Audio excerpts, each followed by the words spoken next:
আব্দুল্লাহ আনসারী ডাকতে বলে, বিবি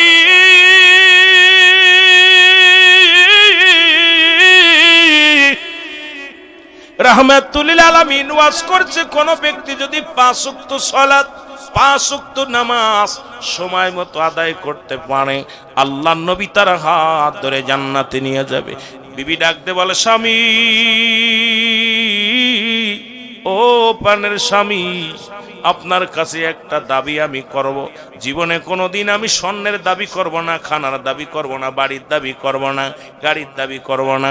আপনি আমাকে একটু সুযোগ করে দিবেন, আমিও যেন সময় মতো 5 ওয়াক্ত সালাত আদায় করতে পারি। জোরে বলেন মারহাবা। কেমন বিবি দেখছেন? আমাদের বিবিরা তো অনেক কিছু চায়, আর সাহানবীর সাহাবীদের বিবিগণ শুধু আমল করতেছে। স্বামীকে ডাকতে বলে, স্বামীরা আমাকে একটু সুযোগ দিবেন, আমিও যেন নামাজটা আদায় করতে পারি। কিয়ামতের ময়দানে আপনি নবীর সঙ্গে জান্নাতে যাবেন, আমাকেও সঙ্গে নিবেন। মারহাবা বলেন। আপনারা নিবেন নি বউরে? এই বিবিগুলো নিবেন? এগুলো নিবেন না। দেখছেন আপনি কইছেন ইনশাআল্লাহ, এটা চুপ করে আছে।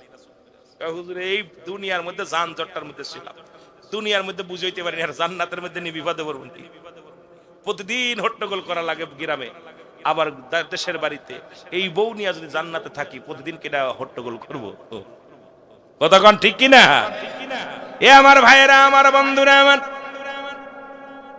রাহমাতুল লিল আলামিনের পিছে প্রতিদিন এসে নামাজ পড়ে, যেমন আপনাদের ইমাম সাহেব হুজুর, উনার পিছে যারা সালাত আদায় করে, একদিন যদি না আসেন, দুদিন যদি না আসেন, উনি জিগাই বারাক মুসল্লির ভাই অমুক মুসল্লি কই? উনি জিগাই সালাম ফিরে, ভাই অমুকরে তো দেখি না। কারণ ইমাম সাহেবের সঙ্গে সম্পর্ক কেমন হয়ে যায়, ভালো হয়ে যায়। ইমাম সাহেবের সঙ্গে মুসলমান মুসল্লিদের সম্পর্কটা অনেক সুন্দর হয়ে যায়। এবার 2 দিন 3 দিন না দেখলে নিজেই বাড়িতে হেঁটে যায়, সালাম দেয়, অমুক সাহেব আসেননি বাড়ি। কেন? ইমাম সাহেব কত ভালোবাসে মুসল্লিদেরকে। এই জন্য জামাতের গুরুত্ব রাসূলুল্লাহ দিছে। জোরে বলেন ঠিক কিনা? নামাজের গুরুত্ব এমনি নবীজি দেন নাই, কারণ এর মধ্যে হাকিকত আছে কিনা? জোরে বলেন আছে কিনা? প্রতিবেশীর হক গুলো আদায় হয়ে যায়, কে কোন হালাতে আছে। ইমাম সাহেব জিজ্ঞাসা, আসসালামু আলাইকুম ভাই অমুক কেমন আছে?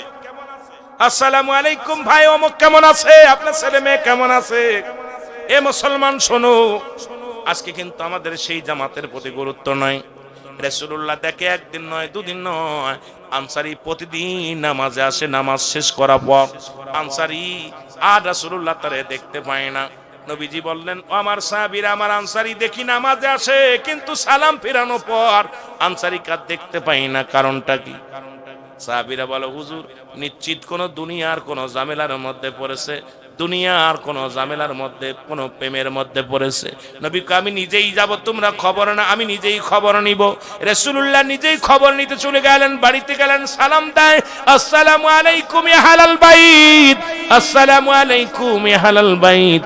একবার নয়, দুবার নয়, 3 বার নবীজি সালাম দিলেন, কোন সালামের জবাব পাইলেন না।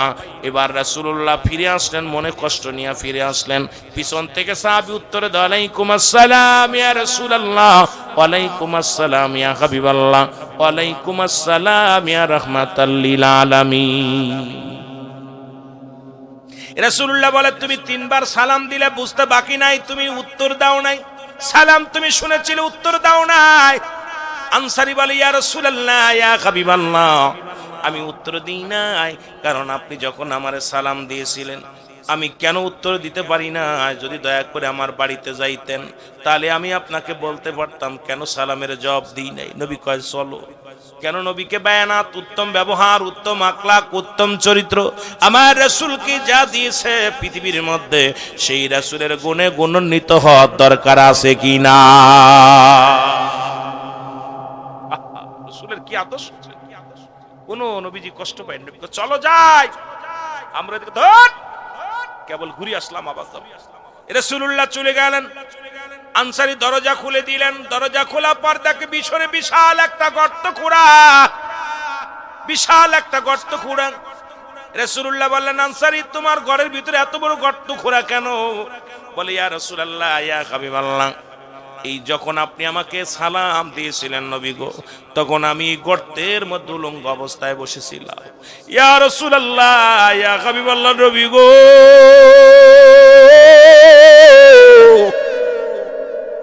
এই কারণে আমি সালামের জবাব দিতে পারি না। হুজুর আমার বেয়াদবি মাফ করবেন। নবী বলে, আনসারী কি হয়েছে বলো?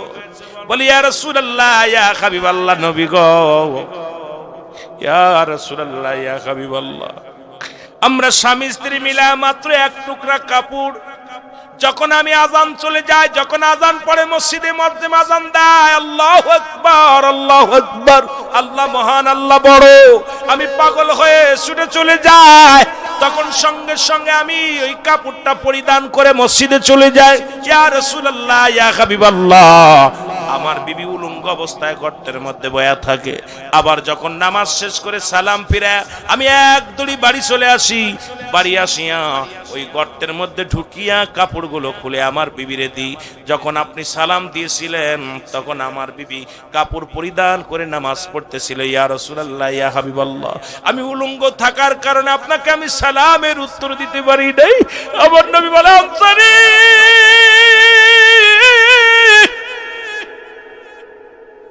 তুমি কি শুনাইলা, তুমি কি শুনাইলা? আনসারী বলে, নবী গো, আমাদের স্বামী স্ত্রী মিলে মাত্র একখানা কাপড়। ইয়া রাসূলুল্লাহ, ইয়া হাবিবাল্লাহ, আপনি ওয়াজ করেছিলেন যে ব্যক্তি 5 ওয়াক্ত সালাত, 5 ওয়াক্ত নামাজ সময় মতো ওয়াক্ত মতো আদায় করতে পারে, আমি নবী তার হাত ধরে জান্নাতে নিয়ে যাব। আমার বিবি আমার কাছে দাবি করে, নবী গো, আমি যেন 5 ওয়াক্ত সালাত সময় মতো আদায় করতে পারি। এই কারণে নবী গো, যখন সালাম ফিরায় দৌড়ায় বাড়ি চলে আসি, বাড়ি আসে এক কাপড়টা খুলে দিয়ে আমার বিবি নামাজে দাঁড়ায় যায়। আমার নবী ডাক দে, আনসারী আয় আয় আয়, আমি নবী কথা দিলাম রে, আমি নবী কথা দিলাম, ইয়াউমাল কিয়ামতের ময়দানে তোদের স্বামী স্ত্রী দুজনকেই নিয়ে আমি নবী জান্নাতে যাব। জোরে বলেন মারহাবা। এরে এক কাপড়ে দুজন নামাজ পড়েছে। এখন যদি আপনাদের এলাকার মধ্যে এমন কোন গরিব নাই, এমন কোন ফকির নাই যার এক টুকরা কাপড় আছে, কথা এখানে যারা বেনামাজি বলেন দি তাদের একখান কাপড় আছে, কথা কন না কেন? একখান কাপড় আছে, একখান কাপড় নাই, অথচ কাপড়গুলো উঠায় থইছেন। আর জুম্মার নামাজে যাও আসেন, ব্রাজিল আর্জেন্টিনার কাপড় পরে আসেন, ভালো পাঞ্জাবি গুলো উঠায় রাখেন, ভালো কাপড়গুলো গুছায় রাখেন। আরে কপাল পুরা মুসলমান শোন, সবচেয়ে বড় মেহমান হলো আমার আল্লাহ। সেই আল্লাহর দরবারে হাজিরা দিবি, সেখানে গেলে যা সেরা কাপড় পরে ব্রাজিলের আর্জেন্টিনার জার্সি বইরা ভালো কাপড়গুলো দোলাই করে রেখে দিস ঘরের মধ্যে। আর এক কাপড়ে যদি সাহাবীরা নামাজ আদায় করতে পারে, এখন এই নামাজের হিসাবটা যদি আপনাদের এলাকার মানুষের নেয়, আমার মন বলে একটা মানুষও জান্নাতে যেতে পারবো না। কাজে যায় 80 খুতবা পরিমাণ জাহান্নাম, যার এক খুতবা পরিমাণ হলো 2,88,00,000 বছর। এখন আপনি আমি ক্যালকুলেটর ধরি, আপনার আমার জীবন থেকে কত নামাজ চলে গেছে, কত নামাজ আপনি বাদ দিছেন। এই নামাজের হিসাব যদি রব্বুল আলামিন আপনাকে কবরের ভিতরে ধরে, এখান থেকে সারা পেয়ে জান্নাতে যাবেন, বড় ভয় লাগে। জোরে বলেন ঠিক কিনা? নামাজ একমাত্র কাফের এবং মুসলমানদের মধ্যে পার্থক্য হলো নামাজ সমস্ত খারাপ কাজ থেকে বাঁচায় নামাজ। এখন মুসলমান নামাজের ওয়াজ করতে হবে ইহুদি খ্রিস্টান অন্যান্য মুসলিমদের কাছে, সেই নামাজের ওয়াজ করা লাগে মুসলমানদের কাছে। এর চাইতে দুঃখ আর থাকতে পারে না। নামাজ ছেড়ে দেয়া কবিরা গুনাহ, মিথ্যা বলা কবিরা গুনাহ। আমরা এখন মিথ্যার মধ্যে এমন ভাবে জড়িয়ে পড়েছি, মিথ্যা ছাড়া চলতে পারি না। রাজনীতিবিদ বলেন আর ব্যবসায়ী বলেন আর ইমাম বলেন, মুয়াজ্জিম বলেন, মাওলানা বলেন, আলেম বলেন, উলামা বলেন, সবাই জন্য একটা মিথ্যাটা এমন ভাবে মিথ্যার প্রতি ঝুঁকে পড়েছি, মিথ্যা ছাড়া চলতে পারি না। জোরে জোরে বলেন ঠিক কিনা? এ আমার ভাইরা, আমার বন্ধুরা, আমার যে কথা বলতেছিলাম, মিথ্যা বলা কবিরা গুনাহ, বেগানা নারীর সঙ্গে দেখা দেয়া কবিরা গুনাহ। এই ওয়াস্ত সমাজে চলবেই না। বেগানা পুরুষের সঙ্গে দেখা দেয়া কবিরা গুনাহ, বেগানা নারীর সঙ্গে দেখা দেয়া কবিরা গুনাহ। যাদের সঙ্গে দেখা দেয়া জায়েজ, তাদের সঙ্গে বিয়ে করা হারাম, যাদের সঙ্গে দেখা দেয়া হারাম তাদের সঙ্গে বিয়ে করা জায়েজ। এই ওয়াজ যদি করি বাংলাদেশে অনেক আলেমের কপালে কষ্ট আছে মুসলমান, অনেক ইমাম সাহেব ইমামতি চলে যাবে, অনেক আলেমের চাকরি চলে যাবে, কারণ বেগানা নারী নিয়ে অফিস আদালত করতেছি, বেগানা নারীর পিছে পিছে দৌড়াইতেছি। মুসলমান শুনে নাও, যেটা হারাম, হারামকে কোনো ব্যক্তি হালাল বলার এখতিয়ার কারণ নাই। পৃথিবীর মধ্যে হারামকে হালাল বলার সঙ্গে সঙ্গে সে কাফের হয়ে যাবে সমাজ থেকে। মুসলমান শুনে নাও, শুনে নাও। সুতরাং বেগানা নারীর চেহারা দেখা হারাম, বেগানা পুরুষের চেহারা দেখা হারাম। জোরে বলেন আল্লাহু আকবার। টুপি মাথায় দিয়ে অফিস আদালত করতেছি বেগানা নারী নিয়ে, অফিসের মধ্যে বইয়া চা খাইতেছি, বিস্কিট খাইতেছি, বড় বড় ফতোয়া দিতেছি। জোরে বলেন ঠিক কিনা? হারাম তো হারামই, কোন মুক্তির এখতিয়ার নাই হালাল বলা। বেগানা নারীর চেহারা দেখা হারাম, বেগানা পুরুষের চেহারা দেখা হারাম। এই আইন যদি মানা হতো সমাজে, যেমন পর্দা ফরজ, নামাজও ফরজ, একটা বাড়িতে পর্দা নেই। কোথায় ওয়াজ? লম্বা লম্বা ভাষণ দিতেছি মাইক পাইলে, মাইক পাইলে এমন ভাবে ফাটিয়ে দিতেছি আমার মতো বক্তার কেউ নাই, আমার মতো জান্নেওয়ালা, আমার মতো বন্নেওয়ালা, আমার মতো কোরআনের দরদি, হাদিসের দরদি মুফতি সাহেব আর কেউ নাই। অথচ বাড়ি কন্ট্রোল করতে পারি নাই, সমাজ কন্ট্রোল করতে পারি নাই, নিজের ছেলে মেয়ে কন্ট্রোল করতে পারি নাই। ছেলে মেয়ে বেনামাজি, বিবি বেনামাজি, বেপর্দায় চলাফেরা করে। আজকে জাতির অবস্থার জন্য আমরা দায়ী, কারণ নিজে আমরা অন্যকে বলার জন্য ব্যস্ত আছি, নিজে কন্ট্রোল নাই। জোরে বলেন ঠিক কিনা? আমার ভাইয়েরা, আমার বন্ধুরা, আমার কষ্ট হয়নি আপনাদের? বাসা বুঝেন? আমার বাবারা, আমার এই গুনাহগুলো মাফের দরকার আছে। এখানে এই জন্য জান্নাতের বাগান আল্লামা খুদবি রাহমাতুল্লাহ বয়ান করে, দুনিয়ার মানুষ শুনে নাও, হাজার গুনাহ করেছো, দুনিয়ার মধ্যে গুনাহ করতে করতে আসমান থেকে জমিন পর্যন্ত যত খালি জায়গা আছে গুনাহ ভরপুর করে ফেলেছো। এই গুনাহগুলো যদি মাফ করাইতে চাও, কোথাও যদি শুনতে পাও রিয়াজুল জান্নাহ বেহেশতের বাগান, ওয়াজ মাহফিল, এখানে কোন বান্দা যখন যে আঁকড়ে ধরবে, ওই বান্দা যখন কবরের ভয়ে, জাহান্নামের ভয়ে খাস তওবা করে আল্লাহ বলে ডাক দেয়, আল্লাহ রব্বুল আলামিন বান্দার জীবনের দরিয়া দরিয়া গুনাহগুলো মাফ করে দেয়। জোরে বলেন সুবহানাল্লাহ। কি একটা অপূর্ব সুযোগ। আজকে এলাকাবাসী মিলে মাহফিলের বাগান সাজাইছে, টাকা পয়সা খরচ। আপনি যত গুনাহ করেছেন, কারণ কিয়ামত পর্যন্ত আর কোন নবী আসবে না, নবীদের দরজা বন্ধ। নবীদের দরজা কি বন্ধ হয়ে গেছে? এখন আমার দেশে অনেক মৌলবী সাহেব বলে হেদায়েতের মালিক, পীর সাহেব কয় আমি হেদায়েতের মালিক, মুফতি সাহেব কয় হেদায়েতের মালিক, মৌলবী সাহেব কয় হেদায়েতের মালিক। এই আলেম শুনে নাও, পৃথিবীর কোন পীর সাহেব হেদায়েতের মালিক নয়, মৌলবী হেদায়েতের মালিক নয়, মুন্সি হেদায়েতের মালিক নয়, আমির সাহেব হেদায়েতের মালিক নয়। হেদায়েতের মালিক নবীজি নিজেও নয়। যদি কোনো ব্যক্তি বলে রাসূলুল্লাহ হেদায়েতের মালিক, আমি বলবো এটা হলো এক নাম্বার বাটপার। কারণ হেদায়েতের মালিক যদি রাসূলুল্লাহ হতো, তাহলে আবু জেহেলের কবলে কালেমা জুটতো। যেহেতু আবু জেহেলের কবলে কালেমা জোটে নাই, হেদায়েতের মালিক স্বয়ং আল্লাহ। জোরে বলেন ঠিক কিনা? সবাই পীরকে মাকসুদ বানাইছি, নেতাকে মাকসুদ বানাইছি, সব মাকসুদ বানাইছি। মাকসুদ কে? আরো জোরে চিল্লায় বলেন না কে? আমরা সবাই নেতারে বানাইছি, নেতাই মনে হয় সব। ওই নেতাই কিয়ামতের ময়দানে কাঁদবে, নিজেই নাফসি নাফসি করে কাঁদবে, নিজেরই খোঁজ থাকবে না। কথা বুঝে? আমরা কি অবস্থার মধ্যে আছি, বড় কষ্টের। অনেক পীর মুরিদি করি, নামাজ পড়ি না। দেখা যায় পীরের দরবারে আয় হায় এমন ভাবে পাগল হয়ে চলে গেছে, নামাজের মসজিদে এইভাবে আসে না। বলে ঠিক কিনা? আসে না? আসে। তাহলে আমি এই জন্য বললাম যে এক ওয়াক্ত নামাজ কাজা দিলে 80 খুতবা পরিমাণ জাহান্নাম। এখন 80 খুতবার এক খুতবা পরিমাণ হলো 2,88,00,000 বছর।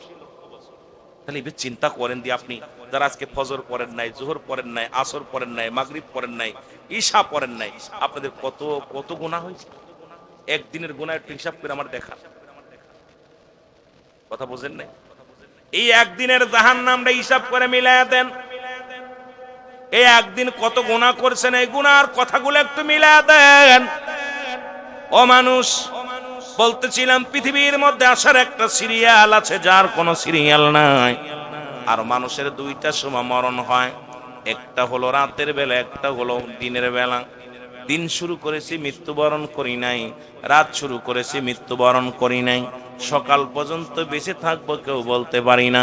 এই জন্য আগে আপনারা তওবা করেন, মাহফিল এসেছেন সবাই তওবা করেন। আস্তাগফিরুল্লাহ রাব্বি মিন কুল্লি যামবি আতুবু ইলাইহি লা হাওলা ওয়ালা কুওয়াতা ইল্লা বিল্লাহিল আলিয়্যিল আযীম।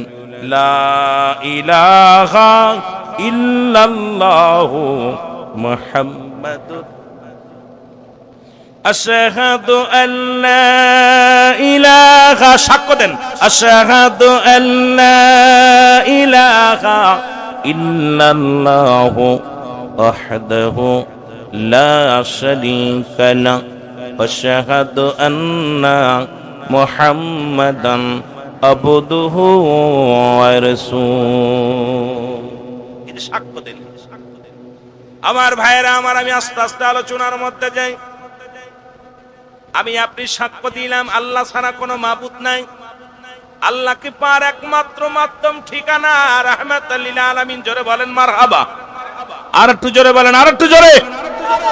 এ আমার ভাইয়েরা আমার, আল্লাহ ডাকতে বলেন বিসমিল্লাহির রাহমানির রহিম।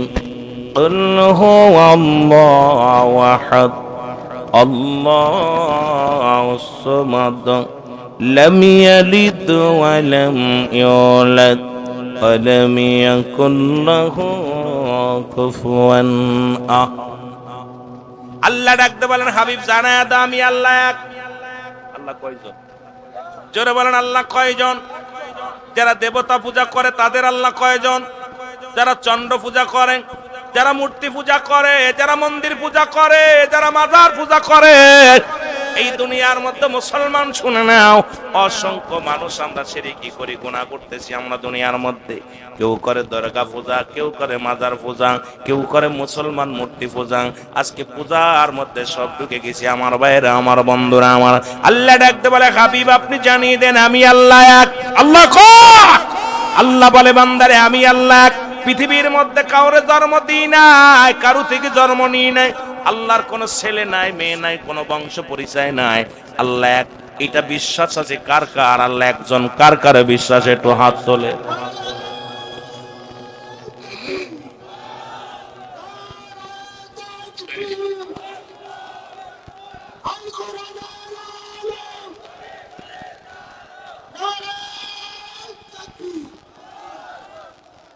আলেম মানুষ সাথে একটু জোড়ায় দিবেন, যখন নারায়ে তাকবীর বলবেন, নারায়ে রিসালাত আওয়াজটা দিবেন, দ্বিধাদ্বন্দ্ব থাকবেন। নারায়ে রিসালাত ইয়া রাসূলুল্লাহ। আল হাসান আল হুসাইন যখন শুহাদায়ে কারবালার জমিনে ইয়া মুহাম্মাদান বলে চিৎকার করেছে, অনেক অসংখ্য দলিল আছে। ইয়া হরফে নেদা দিয়ে ডাকবে, হে আমার নবী। এখন নবীরে ইয়া বলা যাবে না, কোন হাদিসে আছে আমি জানতে চাই, হাদিস তাফসীর কারকরা আমার ভাইরা বিশেষ করে ইয়া রাসূলুল্লাহ বলবেন, ইয়া রাসূলুল্লাহ।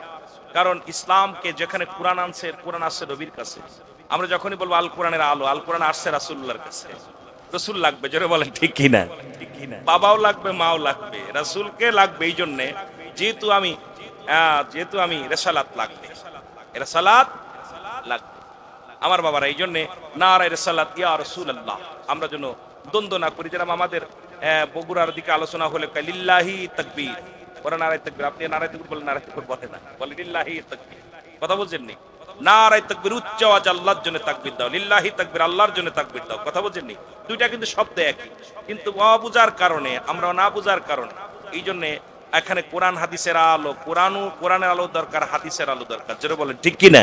ঠিক কি না? দুইটাই দরকার, কোরআন হাদিসের ইজমা কিয়াস।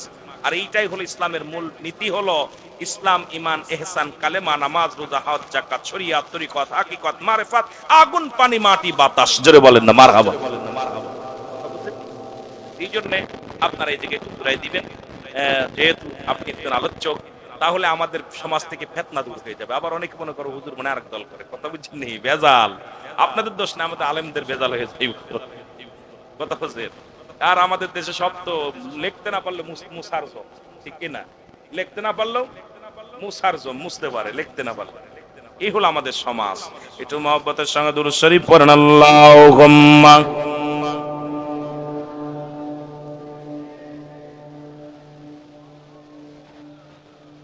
وعلى علي سيدنا। এ ভাইরা আমার বন্ধুরা, আল্লাহ বলে বান্দা আমি আল্লাহ এক। এ মুসলমান, আল্লাহকে কে কে এক মানেন? একটু হাত দুখানা তুলে দেখান। আল্লাহ কয় আমি কারুর জন্ম দিই নাই, কারু থেকে জন্ম নিই নাই। আসমান জমিনের মধ্যে আমার সমতুল্য সমকক্ষ কেউ নাই। তাহলে সিজদা পার কোন যোগ্য কোন ব্যক্তি নাই। মুসলমান তিনি হলো স্রষ্টা, আমরা হলাম সৃষ্টি। তামাম পৃথিবীর মধ্যে যা কিছু আছে তার সৃষ্টি।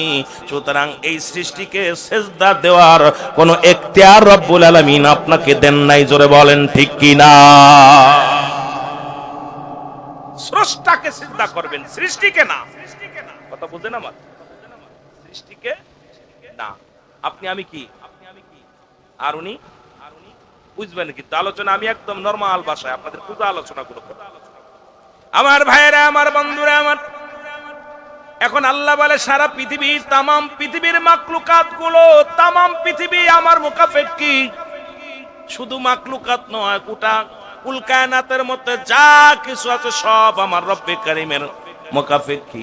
রব্বে কারীম কারোর মুখাপেক্ষী নয়। করে বলেন ঠিক কি না? কথা কি বোঝেন? সন্তান ইনকাম জানে না, বাবার কাছে চায়, বাবা তার গার্ডিয়ান। কি কর? এখন আল্লাহ রাব্বুল আলামিন কয় পৃথিবীর সব মাখলুকাত যা কিছু আছে সব কিছু আমার মুখাপেক্ষী, আমি কারোর মুখাপেক্ষী নাই। তাকাব্বারি করি না, আমার তাকাব্বারি করে দুনিয়ার সমস্ত মাখলুকাত গুলো। যদি বলেন ঠিক কি না? হুকুম মানবো কার? আরো জোরে বলেন কার? এ আমার ভাইয়েরা আমার, এই দাওয়াত দিলেন রাহমাতুল লিল আলামিন, রাসূলুল্লাহ দাওয়াত দিলেন। আরেকটা কথা বলি এখানে, আরেকটা সেটা আমাদের খেয়াল করার দরকার। আমার জীবনে আমি অপমানিত হয়েছি একবার সিলেটের মাহফিল, সিলেটের জাফলং একটা মাহফিলে গেছি। আমি যখনই বিশ্বনবী বলেছি আমাকে ডায়াসতে নামায় দিয়েছে 2006 সালে। আপনারা রাসূলকে বলবেন কুল কায়নাতের নবী, বিশ্বকবি আর বিশ্বনবী। বিশ্বকবি রবীন্দ্রনাথ ঠাকুর, আমার নবীর যদি সম্মান বাড়ে এটা আমাদের লস না লাভ? যেরকম লস না লাভ? আপনি একটা মুক্তি মানুষ, মৌলানা মানুষ, আপনাকে যদি মৌলবী বলি মানুষ কষ্ট পাবে, আপনি মনের ভিতরে কষ্ট পাবেন। যেহেতু কামেল পাস করছেন মৌলানা বলতে, ইমাম সাহেব যদি বলি এই মুসল্লি সাহেব, ইমাম সাহেব কবে কি রে আমি ইমাম মানুষ, আমার মুসল্লি। দেখুন কুল কায়নাতের নবী রাহমাতাল লিল আলামিন, নবীকে বিশ্ব নবী বললে নবীকে ছোট করা হয়। শুধু বিশ্ব বললে সামান্য বোঝায়, বিশ্ব বললে সামান্য বোঝায়। এটা আমিও বলতাম একসময়, অনেক বলেছি, অনেক আমার মুখ দিয়ে কত যে বিশ্ব নবী বলেছি তার হিসাব নাই। এখন কারণ বাইরে যাওয়ার পর দেখছি অনেক মানুষ এটাকে রিসার্চ করে বিশ্বনবী বলাকে নিয়ে অনেক গবেষণার মধ্যে বেদাল বেঁধে গেছে। বিশ্ব কবি আর বিশ্ব নবী পার্থক্য কি? আমার নবী হলো কুল কায়নাতের নবী। জোরে বলেন না মারহাবা। এই নবী বলেন হায়াতি খায়রুল লাকুম, আমার হায়াতের জিন্দেগিটা উম্মতের জন্য কল্যাণ স্বরূপ। আর একটু জোরে বলেন, আর একটু জোরে বলেন। এ আমার ভাইরা আমার বন্ধুরা আমার, যে নবী লাগবে কবরে, নবী লাগবে মিজানে, নবী লাগবে ফুলসিরাতে, নবী লাগবে ইয়াউমুল কিয়ামতের ময়দানে। তাই বলে এই নয় আল্লাহকে কষ্ট দিয়ে রাসূলকে ভালোবাসা যাবে না। রাসূলকে মুসলমান পৃথিবীর মধ্যে স্তর আছে, এই পৃথিবীর মধ্যে আল্লাহ রব্বুল আলামিনের স্তর যেখানে সেখানেই রব্বুল আলামিন নবীর স্তর আছে, আপনার মা বাবার স্তর আছে, পীর মাশায়েখের স্তর আছে। এখন আমার দেশের সমাজ এমন একটা বেজালে ফেলাইছে, রব্বে কারিমের সঙ্গে সবাই রে শরীক করে ফেলে। জোরে বলেন ঠিক কি না? আস্তে আস্তে গুনাহ করছে। রাসূলুল্লাহ যখন এই দাওয়াত দিতে লাগলেন, তৎকালীন জামানার নাম হলো ওলীদ নামে এক দুশমন। নাম কি? জোরে বলেন নাম কি? ওলীদ। উনি আল্লাহকে সিজদা করা মানতে পারেন নাই। আখির নবী বলছে দুনিয়ার মানুষ, আমি আল্লাহর পয়গম্বর। এই কালেমা শুধু আমার নবীর নয়, যদি বলেন আখিরি নবী মুহাম্মাদের কালেমা, তাহলে এটা হলো আরেকবার পার। কারণ এই কালেমাটা আমার নবী, শুধু আমার নবীর নয়, এই কালেমাটা হলো আদম আলাইহিস সালাম থেকে শুরু করে। আদম বলে লা ইলাহা ইল্লাল্লাহ, আদম শফিউল্লাহ। লা ইলাহা ইল্লাল্লাহ মুসলমান ইব্রাহিম খলিলুল্লাহ। লা ইলাহা ইল্লাল্লাহ ঈসা রূহুল্লাহ। লা ইলাহা ইল্লাল্লাহ মুসা কালিমুল্লাহ। লা ইলাহা ইল্লাল্লাহ মুহাম্মাদুর রাসূলুল্লাহ। সুতরাং আদম আলাইহিস সালাম হাওয়া আলাইহিস সালাম থেকে শুরু করে এই কালেমা শুরু হয়েছে, আখিরি নবী পর্যন্ত চলছে, কিয়ামত পর্যন্ত চলবে। জোরে বলেন ঠিক কিনা? কোন নাস্তিক বলতে পারবে না এই কালেমা আমি শুনি নাই। কোন কাফের বলতে পারবে না এই কালেমা আমি শুনি নাই। কোন মুসলিম বলতে পারবে না এই কালেমা আমি শুনি নাই। কারণ আদম নবী থেকে শুরু করেছে, আদম নবী বলছে লা ইলাহা নাই কোন ইলাহ ইল্লাল্লাহু আল্লাহ ছাড়া, আমি আদম শফিউল্লাহ আল্লাহর পয়গম্বর। সুতরাং পৃথিবীর মধ্যে আমার নবী, আপনার নবী, তামাম পৃথিবীর মধ্যে যত নবী পয়গম্বর দুনিয়ার মধ্যে আগমন করেছে, সবাই এই কালেমার দাওয়াত দিছে। জোরে বলেন মারহাবা। কেউ অস্বীকার করতে পারবে না। যদি কোন নাস্তিক বলে যে আমি কালেমা বিশ্বাস করি না, আমি ওটা বাটপার। কারণ আদি পিতা থেকে শুরু করে জাতির পিতা, আদি পিতা, সব পিতাই। আবার জাতির পিতা বললে আরেকজনকে বুঝাইল, কথা বুঝেননি? কথা বুঝেন? আদি পিতা কিডা? আদম আলাইহিস সালাম। জাতির পিতা ইব্রাহিম খলিলুল্লাহ। জোরে বলেন মারহাবা। মারহাবা বলেন। কি যে বিপদে আছি ভাই, কথা বলছেন, খুব বিপদের মধ্যে। আমি যাব আস্তে আস্তে আলোচনার মধ্যে যাই। ওলীদ কি করলেন? একটা পুতুল বানাইলেন। পুতুল বানায়া সিজদা শুরু করে দিলেন। আব্দুল্লাহর বেটা মুহাম্মাদের কোনদিন ভগবানকে দেখতে পারি নাই, সে আল্লাহকে কোনদিন দেখা যায় না, কোনদিন দেখতে পারি না, তারে আমরা মানি না, ওর কথাও বিশ্বাস করি না, মানব না। এটা মানা যাবে না, অসম্ভব। এই ওলীদের পূজা করা শুরু করলি, পুরো পূজা শুরু করলো পুতুলটার মধ্যে যাইয়া ভগবানের কাছে চায়। গভীর একদিন রাত্রে, গভীর রাত্র হয়ে গেছে, ওলীদের পুতুলের ভিতর থেকে আওয়াজ আসে, ওলীদ।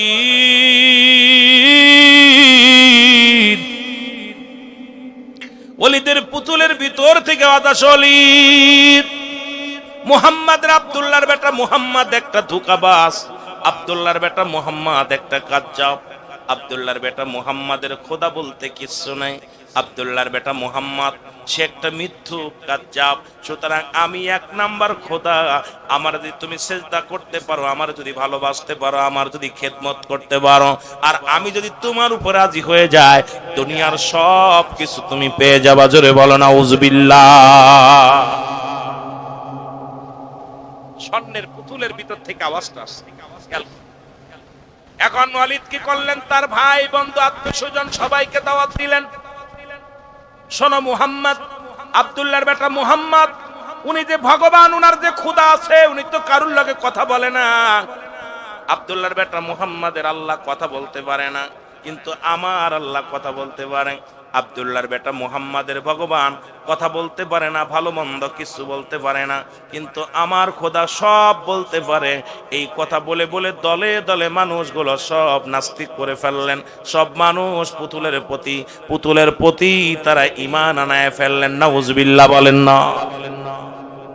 কি ভাই উঠাউঠি করেন? ছেড়ে দিব আজ? এই উঠাউঠি করেন। এই জায়গার মর্যাদা যদি জানতেন, এই জায়গাতে উঠা আপনার হাত ধরে উঠাইলে উঠতেন না। এটা রিয়াজুল জান্নাহ, বেহেশতের বাগান। আর বেহেশতের বাগানে জাহান্নামীরা আইবো না। এই জায়গা আজকে মানুষ, ওই যে মানুষ দিছে আগুন, পানি, মাটি, বাতাস। বাতাসের ভাগটা যাদের নসিবে বেশি, দেখবেন ওরা এক জায়গা থাকতে পারে। ওইগুলো সব বাতাসের ভাগ বেশি। ওরা দেখবেন মসজিদে গেলে 2 রাকাত পড়েই মারে দৌড়। কথা বুঝেননি? ওরা বসতে পারে না, দেখবেন মসজিদে, দেখবেন বাজারে যা দেখছেন হাটে ঘুরে বেড়াচ্ছে। কারণ ওর বাতাসের ভাগটা পরিমাণ বেশি। বাতাসের কাজ হলো খালি দৌড়ই বেড়ানো, খালি উড়ে বেড়ানো, ঠিক কিনা? পানির ভাগ দেখবেন, পানি খালি নিচে মোগরায়। পানির ভাগটা যাদের নসিবে বেশি, ভালো কাজ করতে পারে না। ওরা দুনিয়ায় কাজগুলো সব ওই পানি, মানে পানির কাজ হলো নিচে মুখ ওড়ানো। ভালো দিকে অগ্রসর হতে পারে না, খারাপ দিকে অগ্রসরে বেশি। কথা বুঝলেন? আর একটা আগুন, আগুনের ভাগটা যাদের নসিবে বেশি, এদের মেজাজ দেখবেন কড়া। ভালো কথা বললে, হ্যাঁ ভাই ভালো আছেন, কম যাচ্ছেন, দেখবেন রাগ ওর শরীরে থাকে, কারণ আগুনের ভাগ যাদের নসিবে বেশি এদের মেজাজ করা বেশি, এটা ভালো না। এর রাগ মারামারি হট্টগোল করার তালেই থাকে ওরা। ওদের সাথে ভালো মতো ইমাম সাহেব ভালো আছেন, ইমাম সাহেব জিজ্ঞেস ভাইজান ভালো আছেন, আরে ধর্মিয়া ওনার কাছে করতে হবে নি, আগুনের ভাগ বেশি, আগুন হলো ওদের মেজাজ করা। আর সবচেয়ে খাঁটি হলো মাটি। এই দেখবেন মানুষ যখন ভালো হয়, একটা মেয়েই রাস্তা দিয়ে হাঁটিস করে, মেয়েটা কারের মাটির মতো মানুষ, মেয়েটা মাটির মেয়ে, এটার ছেলেটা তো মাটির মতো, কারণ মাটিটা দৌড়াদৌড়ি করে না। এই জন্য মাটির ভাগটা আমাদের বেশি দরকার, যেটা বলেন ঠিক কিনা। আগুন, পানি, মাটি, বাতাস চারটা রং দিয়ে মিশ্রিত করে মানুষ বানানো। এ ভাই, এগুলো নিয়ে আমাদের রিসার্চ করার দরকার। এই জন্য অ্যারিস্টটল, সক্রেটিস বই লেখাপড় বলছে নো দাইসেল, নিজেকে নিজে চিনতে হবে, মানারাফান নফস, নিজের নফসকে চিনতে হবে, কলব সালিম, আত্মাকে প্রসিদ্ধ করতে হবে। কিন্তু আমরা তো খালি অন্যকে নিয়ে ব্যস্ত, ঠিক কিনা, ঠিক কিনা, ঠিক কিনা। এই জন্য আমার বাবারা খুব খেয়াল করতে হবে, আমি কে, আমাকে কেন পাঠালো, আমি কি কাজ, আমার দায়িত্ব কি, এগুলো একটু গবেষণা করেন না, দেখবেন আপনার নিজেকে নিজে আপনি আর অন্য কারোকে চিন্তা করা লাগবে না। নিজের পাপের কথা, নিজের চিন্তা একবার ভিতর থেকে এসে যাবে। এ আমার ভাইয়েরা, আমার বন্ধুরা, আমার ওয়ালিদ কি করলেন? আব্দুল্লাহর বেটা মুহাম্মাদের কাছে বলে, এ মুহাম্মদ, আমি কিছু কথা বলতে চাই। বলে কি কথা? বলে কথা হলো, আমি আগামী কাল সারা ওয়ার্ল্ডের মানুষগুলো ডেকেছি, আমার খোদা কথা বলে, তোমার খোদা যদি কথা বলতে পারে আমি ডাক দিব, তুমি তোমার খোদারে ডাকবা, তোমার আল্লাহরে ডাকবা। তোমার আল্লাহ যদি কথা বলতে পারে তাহলে বুঝবো তোমার আল্লাহ সঠিক, আর আমার আল্লাহ, আমার খোদা যদি কথা বলতে পারে, তুমি তোমার দলবল নিয়ে কালেমা পড়ে আমার খোদার অন্তর্ভুক্ত হয়ে যাবা। মানো কি মানো? রাসূলুল্লাহ বলেন, আমি মানলাম, তোমার কথা মেনে নিলাম। যা দেখে রাসূলুল্লাহ সারা ময়দান ভরে হাজার হাজার মানুষ, হাজার হাজার জনগণ বসে আছে। এবার ওয়ালিদ কয়ে, মুহাম্মদ, তোমার খোদারে ডাক দাও, তোমার আল্লাহরে ডাক দাও। তোমার আল্লাহ যদি কথা শোনে, তোমার কথা, তুমি যে মুহাম্মদ আল্লাহর পয়গম্বর, এটা তোমার আল্লাহ সবাইরে জানায়া দিক, জোরে ডাক দে বলুক। আজকে ময়দানের ভিতরে জোরে জোরে চিৎকার বলে, আমি মুহাম্মদকে নবী বানাইছি, আমি আল্লাহ, এই কথাটা যেন তোমার আল্লাহ বলে। এবার আল্লাহ নবী বলে, এ ওয়ালিদ, আমার খোদা, আমার রব্বে কারিম, উনি পরে বলবে, আগে তোমার খোদার ক্ষমতাটা দেখে নি। জোরে বলেন মারহাবা। আমার খোদার ক্ষমতা দেখার আগে তোর খোদার দেখিনি, তোর নকল খোদা। ওয়ালিদ ডাকতে বলে, খোদা, এ ভগবান, স্বর্ণের পুতুলের কাছে যায়, বলে, ভগবান তুমি বলে দাও, তুমি বলে দাও আমি সঠিক, তুমি সঠিক, তুমি আমার খোদা, তুমি সত্য। ওলিদের পুতুলের ভিতর থেকে আওয়াজ আসে, লা ইলাহা ইল্লাল্লাহু সাল্লাল্লাহু আলাইহি ওয়াসাল্লাম। কি চমৎকার! ওলিদ কয়, কি বললি রে, এতদিন পড়লি কি আর এখন কলি কি? কয়, আশহাদু আল্লা ইলাহা ইল্লাল্লাহু ওয়াহদাহু লা শারীকা লাহু আশহাদু আন্না মুহাম্মাদান আবদুহু ওয়া রাসূলুহু। উপস্থিত যত জনগণ ছিল সবাই অবাক।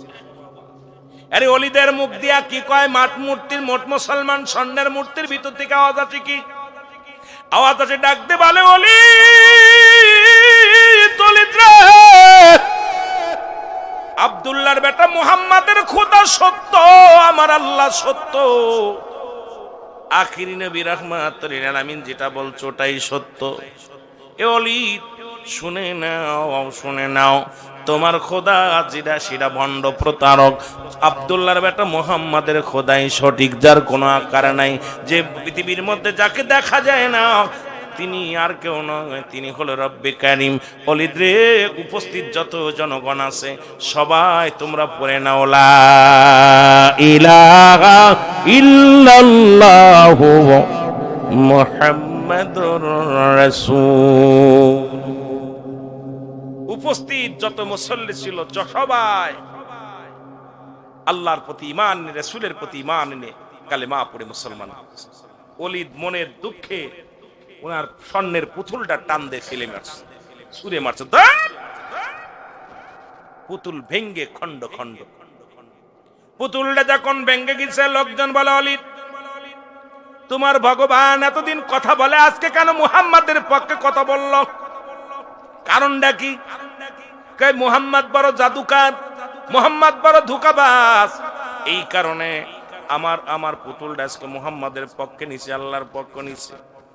এবার মুহাম্মদ মুসলমান শুনে না, রাহমাতুল লিল আলামিন রাস্তা দিয়ে রওনা দিছে। হঠাৎ করে একটা জিন, বিশাল একটা দৈত্য, সামনে একটা তরবারি নিয়ে সামনে হাজির।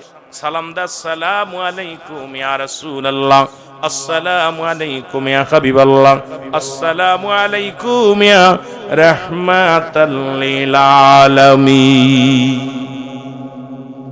আল্লাহর নবী বলে আলাইকুম আসসালাম। তুমি কে? বলে হুজুর আমি জিন জাতির সর্দার। কয় তোমার হাতে কি? বলে তরবারি। রক্ত কেন? বলে এই মাত্র খুন করেছি একটা। আর একটু জোরে সুবহানাল্লাহ। আপনার কাছে হুজুর খুন করছে, সুবহানাল্লাহ। মানে হুজুর খুন করেছে একটা। আল্লাহর নবী বলে কি বলতে চাও? বলে হুজুর আমি আসতেছিলাম ওই ময়দান দিয়ে, আমি হলাম মুসলিম জিন, আমি জিন জাতির সর্দার। হুজুর আমি যখন আসতেছিলাম দেখি ওই অলিদের পুতুলের মধ্যে, স্বর্ণের পুতুলের মধ্যে একটা দুষ্ট জিন, একটা কাফের জিন প্রবেশ করেছে, অমুসলিম জিন প্রবেশ করে ওই পুতুলের ভিতর থেকে আওয়াজ দেয়, অসংখ্য মানুষ ঈমান হারায় ফেলেছে, অলিদের প্রতি ঈমান এনে ফেলেছে। ইয়া রাসূলুল্লাহ, ইয়া হাবিবাল্লাহ। আমি আসতেছিলাম তখন দেখি এই কাণ্ড। আমি ওই পুতুলের ভিতরে ঢুকে ওই দুষ্ট জিনকে হত্যা করে ইয়া রাসূলুল্লাহর ভিতরে আমি বসেছিলাম। যখন অলিদ বলেছে, পুতুলেরকে বলছে, পুতুলরে তুমি বলে দাও তোমার খোদা মুহাম্মাদের ধর্ম বিষয়, ইয়া রাসূলুল্লাহ, ইয়া হাবিবাল্লাহ। তখন ওই পুতুল বলে না, ওই পুতুলের ভিতর থেকে আমি মুসলিম জিন কথা বলেছিলাম। জোরে জোরে চিল্লায়া বলা যাবে না সুবহানাল্লাহ। আল্লাহ নবী বলে তুমি কেমনে বললো, কেমনে জানলে? আমি আখির নবী বলি ইয়া রাসূলুল্লাহ, মানব সৃষ্টির আগে আমাকে সৃষ্টি করেছিল রব্বে কারীম। এই পৃথিবীর মধ্যে আপনাকে পাঠানোর আগে, মানব জাতি পাঠানোর আগে আগে আমাকে দুনিয়ার মধ্যে পাঠাইছে ইয়া রাসূলুল্লাহ, ইয়া হাবিবাল্লাহ। এই জিন জাতিকে দুনিয়ার মধ্যে পাঠানোর পর ইয়া রাসূলুল্লাহ আমি জিন জাতির সরদার। আমি আদম নবীকে বলতে শুনেছি রাহমাতুল লিল আলামিন, ইব্রাহিম নবীকে বলতে শুনেছি রাহমাতুল লিল আলামিন, ঈসা নবীকে বলতে শুনেছি রাহমাতুল লিল আলামিন, মুসা নবীকে বলতে শুনেছি রাহমাতুল লিল আলামিন। ইয়া রাসূলুল্লাহ, ইয়া হাবিবাল্লাহ, সমস্ত নবী তো আপনাকে নেতা বলে, সমস্ত নবীকে আপনাকে সম্মান করে। সুতরাং আমরা জিন জাতির নবীও আপনি, শুধু মানবের নবী নয়, দানবের নবী। কথা বুঝেন? এ আমার ভাইয়েরা, আমার বন্ধুরা, আমার এই জন্য মানব জাতির নবী শুধু আমার নবী, আমার আপনার নবী নয়, যিনি হলো কুল কায়নাতের নবী। জোরে বলেন ঠিক কিনা? আসমানের নবী, জমিনের নবী, আকাশের নবী, বাতাসের নবী, চন্দ্রের নবী, সব জাতির নবী হলো রাহমাতুল লিল আলামিন। সেই নবীর ভালোবাসা যার অন্তরে যতটুক, তার ঈমান বলতে ততটুক। নবীর প্রেম ভালোবাসা যার অন্তরে নাই, তার ঈমান বলতে কিছু নাই, সরাসরি বেঈমান। আল্লাহ আমাদের নবীর ভালোবাসা অর্জন করা। আপনাদের জানা আলোচনা করব, এত গভীর আলোচনা করব না যাদের আপনাদের বুঝতে কষ্ট হয়, যেটা এটা মুখস্থ করতে কষ্ট হয়। সেই রাহমাতুল লিল আলামিন বললেন, সাহাবীরা রে, আমি তোমাদের এমন একটা আমল দিব যে আমি নবী তোমাদের হাত ধরে জান্নাতে নিব। রাসূলুল্লাহ বললেন, সাহাবীরা রে তোমরা শুনে নাও। শোনো, হলো যে ব্যক্তি 5 ওয়াক্ত নামাজ, 5 ওয়াক্ত সালাত সময় মতো ওক্ত মতো আদায় করতে পারবে, আল্লাহ নবী তার হাত ধরে জান্নাতে নিবে। জোরে বলেন মারহাবা। এখন রাসূলুল্লাহর সঙ্গে জান্নাতে যেতে চান কে কে? একটু হাত তোলেন। চাননি? জোরে বলেন চান। আরো জোরে বলেন চাননি। অনেকে হাত উঠাইছেন, মানে অর্ধেক যাবেন অর্ধেক যাবেন না। কথা বুঝছেন? রাসূলুল্লাহ নিজে বলছে, আমার মুখের কথা না, নবীজি বলছে যে ব্যক্তি 5 ওয়াক্ত সালাত, 5 ওয়াক্ত নামাজ সময় মতো ওক্ত মতো আদায় করতে পারবে, আমি নবী তার হাত ধরে জান্নাতে নিয়ে যাব। যেহেতু শাবান মাস, সামনে মায়ে রমজান মাস, এই রমজান মাসের গুরুত্ব অনেক, ফজিলাত নামাজের গুরুত্ব। মুসলমান এমনি নামাজ যখন আদায় করবেন, 27 গুণ সব যখন একাকারে নামাজ পড়বেন, আর এই মসজিদে যখন নামাজ পড়বেন একাকারে নামাজ পড়ার চাইতে 27 গুণ সব বেশি হবে। আর আল্লাহ রাব্বুল আলামিন মাহে রমজানের খাতিরে ওই 27 কে 70 গুণ দিয়া দিছে, কারণ কোন ব্যক্তি 70 গুণ সব তার বেশি আমল নামায় লেখা হবে। জোরে জোরে চিল্লায় বলেন মারহাবা। নামাজ যে নবীর অনুকরণ করি সেই নবী নামাজের জন্য কষ্ট করছে। আমার মুসলমান গভীর মনোযোগ, মাহে রমজান মাসে 3টা ভাগ করেছে। একটা হলো রমজান মাসে রহমত, মাগফিরাত, নাজাত, ঠিক কি না? জোরে বলেন ঠিক কি না? এই মাহে রমজান মাসের প্রস্তুতিমূলক মাস হলো শাবান মাস। প্রস্তুতি হতে হবে। কেমন প্রস্তুতি? আগামী কাল থেকে ফজর থেকে নামাজ আর ছাড়বো না, কারণ মায়ে রমজান মাসে তো নামাজ পড়তেই হবে। আগামী কাল থেকে এক ওয়াক্ত নামাজ আর কাজা করব না। মুসলমান শুনে নাও, আর এই যত বাজার, যত রমজান মাসে কেনাকাটা লাগে সব কিছু যদি পারেন আপনি আগে করাই করবেন, যাতে করে বাজারে না যাওয়া লাগে। রমজান মাসটা আবদ্ধ থাকবেন, কারণ শিকল দিয়া শয়তানকে বন্দী করা হয়। তারপরে এখন বলতে পারেন হুজুর তারপরে কেন অন্যায় হয়? কারণ মানব শয়তান, জিন শয়তান, নফস শয়তান, শয়তান আর শয়তান, শয়তানের শয়তানি, মুনাফিকের মুনাফিকি সগল করে সগল করি। এই যে খারাপ পাত্তাগুলো যেগুলো থাকে এগুলো আপনার নষ্টের মূল, এগুলো আপনাকে সারা জীবন পরিচর্যা করে করছেন, এই জন্য এরাই পরিচালনা করে আপনাকে। জোরে বলেন ঠিক কি না? আমার ভাইয়েরা, আমার বন্ধুরা, আমার সালাতটা আদায় করবেন 5 ওয়াক্ত সালাত। রাজি আছেন? জোরে বলেন রাজি আছেন? আমি ওদিকে পরে যাই, একটু দূরে ঘুরে আসি। রাসূল বলেন সাহাবী নাম হলো আব্দুল্লাহ আনসারী। নাম কি? আব্দুল্লাহ আনসারী। জোরে বলেন মারহাবা। নাম কি? আব্দুল্লাহ আনসারী। এই আব্দুল্লাহ আনসারী উনি বাড়ি গেলেন। বাড়ি যাওয়ার পর নবীজি কি ওয়াজ করছে বিবি জিগায় স্বামীরে। অনেক মা বোনেরা মাইকের আওয়াজ শোনেন, আল্লাহর রাস্তে আজকে ওয়াজটা কানে শুনবেন, কারণ আপনাদের স্বামীরা যারা মাহফিলে আসছে, যারা আপনারা তাদের বিবিগুলো আসে নাই, একটু বাড়ি ওয়াজটা নিয়ে যাবেন। কারণ আল্লাহর নবী সাহাবী আব্দুল্লাহ আনসারীর বিবি বাড়িতে গেলে ডাকতে বলে, স্বামী আল্লাহর নবী আজকে কি ওয়াজ করছে বলেন। নবীজি কি ওয়াজ করছে আগে আমারে জানায়া দেন। আব্দুল্লাহ আনসারী ডাকতে বলে, বিবি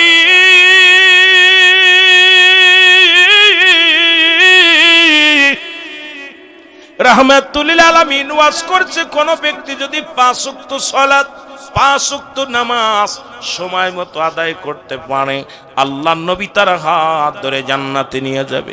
বিবি ডাকতে বলে, স্বামী ও প্রাণের স্বামী, আপনার কাছে একটা দাবি আমি করব। জীবনে কোনোদিন আমি স্বর্ণের দাবি করব না, খানার দাবি করব না, বাড়ির দাবি করব না, গাড়ির দাবি করব না। আপনি আমাকে একটু সুযোগ করে দিবেন, আমিও যেন সময় মতো 5 ওয়াক্ত সালাত আদায় করতে পারি। জোরে বলেন মারহাবা। কেমন বিবি দেখছেন? আমাদের বিবিরা তো অনেক কিছু চায়, আর সাহানবীর সাহাবীদের বিবিগণ শুধু আমল করতেছে। স্বামীকে ডাকতে বলে, স্বামীরা আমাকে একটু সুযোগ দিবেন, আমিও যেন নামাজটা আদায় করতে পারি। কিয়ামতের ময়দানে আপনি নবীর সঙ্গে জান্নাতে যাবেন, আমাকেও সঙ্গে নিবেন। মারহাবা বলেন। আপনারা নিবেন নি বউরে? এই বিবিগুলো নিবেন? এগুলো নিবেন না। দেখছেন আপনি কইছেন ইনশাআল্লাহ, এটা চুপ করে আছে। হুজুর এই দুনিয়ার মধ্যে যানজটটার মধ্যে ছিলাম, দুনিয়ার মধ্যে বুঝাইতে পারি আর জান্নাতের মধ্যে নি বিপদে পড়বেন। প্রতিদিন হট্টগোল করা লাগে গ্রামে, আবার দেশের বাড়িতে। এই বউ নিয়ে যদি জান্নাতে থাকি, প্রতিদিন কেটা হট্টগোল করবো? কতক্ষণ ঠিক কিনা? এ আমার ভাইয়েরা, আমার বন্ধুরা, আমার রাহমাতুল লিল আলামিনের পিছে প্রতিদিন এসে নামাজ পড়ে, যেমন আপনাদের ইমাম সাহেব হুজুর, উনার পিছে যারা সালাত আদায় করে, একদিন যদি না আসেন, দুদিন যদি না আসেন, উনি জিগাই বারাক মুসল্লির ভাই অমুক মুসল্লি কই? উনি জিগাই সালাম পিরে, ভাই অমুকরে তো দেখি না। ইমাম সাহেবের সঙ্গে সম্পর্ক কেমন হয়ে যায়, ভালো হয়ে যায়। ইমাম সাহেবের সঙ্গে মুসলমান মুসল্লিদের সম্পর্কটা অনেক সুন্দর হয়ে যায়। এবার 2 দিন 3 দিন না দেখলে নিজেই বাড়িতে হেঁটে যায়, সালাম দেয়, অমুক সাহেব আসেননি বাড়ি। কেন? ইমাম সাহেব কত ভালোবাসে মুসল্লিদেরকে। এই জন্য জামাতের গুরুত্ব রাসূলুল্লাহ দিছে। জোরে বলেন ঠিক কিনা? নামাজের গুরুত্ব এমনি নবীজি দেন নাই, কারণ এর মধ্যে হাকিকত আছে কিনা? জোরে বলেন আছে কিনা? প্রতিবেশীর হকগুলো আদায় হয়ে যায়, কে কোন হালাতে আছে? ইমাম সাহেব জিজ্ঞাসা, আসসালামু আলাইকুম ভাই, অমুক কেমন আছে? আসসালামু আলাইকুম ভাই, অমুক কেমন আছে? আপনার ছেলে মেয়ে কেমন আছে? এ মুসলমান শোনো, আজকে কিন্তু আমাদের সেই জামাতের প্রতি গুরুত্ব নাই। রাসূলুল্লাহ দেখে একদিন নয়, দুদিন নয়, আনসারী প্রতিদিন নামাজে আসে, নামাজ শেষ করার পর আনসারী আর রাসূলুল্লাহ তারে দেখতে পায় না। নবীজি বললেন, ও আমার সাহাবীরা, আমার আনসারী দেখি নামাজে আসে, কিন্তু সালাম ফেরানোর পর আনসারী কার দেখতে পাই না, কারণটা কি? সাহাবীরা বলে, হুজুর নিশ্চিত কোন দুনিয়ার কোন ঝামেলার মধ্যে পড়েছে, দুনিয়ার কোন ঝামেলার মধ্যে, কোন প্রেমের মধ্যে পড়েছে। নবী কয়, আমি নিজেই যাব, তোমরা খবর না, আমি নিজেই খবর নিব। রাসূলুল্লাহ নিজেই খবর নিতে চলে গেলেন, বাড়িতে গেলেন, সালাম দেয়, আসসালামু আলাইকুম ইয়া আহলাল বাইত, আসসালামু আলাইকুম ইয়া আহলাল বাইত। একবার নয়, দুবার নয়, তিনবার নবীজি সালাম দিলেন, কোন সালামের জবাব পাইলেন না। এবার রাসূলুল্লাহ ফিরে আসলেন, মনে কষ্ট নিয়ে ফিরে আসলেন। পিছন থেকে সাহাবী উত্তরে দেয়, ওয়ালাইকুম আসসালাম ইয়া রাসূলুল্লাহ, ওয়ালাইকুম আসসালাম ইয়া হাবিবাল্লাহ, ওয়ালাইকুম আসসালাম ইয়া রাহমাতাল লিল আলামিন। রাসূলুল্লাহ বলে, তুমি তিনবার সালাম দিলে, বুঝতে বাকি নাই, তুমি উত্তর দাও নাই। সালাম তুমি শুনেছিলে, উত্তর দাও নাই। আনসারী বলে, ইয়া রাসূলুল্লাহ, ইয়া হাবিবাল্লাহ, আমি উত্তর দিই নাই, কারণ আপনি যখন আমারে সালাম দিয়েছিলেন, আমি কেন উত্তর দিতে পারি না? যদি দয়া করে আমার বাড়িতে যাইতেন, তাহলে আমি আপনাকে বলতে পারতাম কেন সালামের জবাব দিই নাই। নবী কয়, চলো। কেন? নবীকে বায়ানাত, উত্তম ব্যবহার, উত্তম আখলাক, উত্তম চরিত্র আমার রাসূলকে যা দিয়েছে পৃথিবীর মধ্যে, সেই রাসূলের গুণে গুণান্বিত হওয়ার দরকার আছে কিনা? রাসূলের কি আদর্শ! কোন নবীজি কষ্ট পায়? নবী কয়, চলো যাই। আমরা ধর কেবল ঘুরে আসলাম, আবার রাসূলুল্লাহ চলে গেলেন। আনসারী দরজা খুলে দিলেন, দরজা খোলা পর দেখে পিছনে বিশাল একটা গর্ত খোঁড়া, বিশাল একটা গর্ত খোঁড়া। রাসূলুল্লাহ বললেন, আনসারী, তোমার ঘরের ভিতরে এত বড় গর্ত খোঁড়া কেন? বলে, ইয়া রাসূলুল্লাহ, ইয়া হাবিবাল্লাহ, এই যখন আপনি আমাকে সালাম দিয়েছিলেন নবী গো, তখন আমি গর্তের মধ্যে উলঙ্গ অবস্থায় বসেছিলাম। ইয়া রাসূলুল্লাহ, ইয়া হাবিবাল্লাহ, নবী গো,